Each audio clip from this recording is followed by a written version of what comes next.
Okay, using Microsoft Excel, we have a translator function. We just go to Review and then to Translate, and it brings up this pane on the right side. As you can see, we have a from text and a to text. And if we click on this one cell, we see that it comes to the top of those two blocks. It auto-detects Dutch, and then we can go to the to and we can change it to English. When we do that, we copy and paste it into that cell.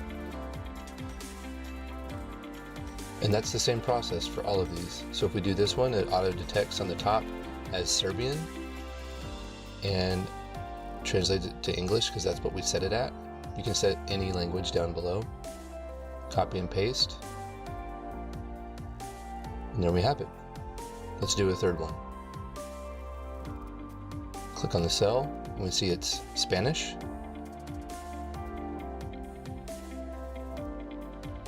Copy and paste.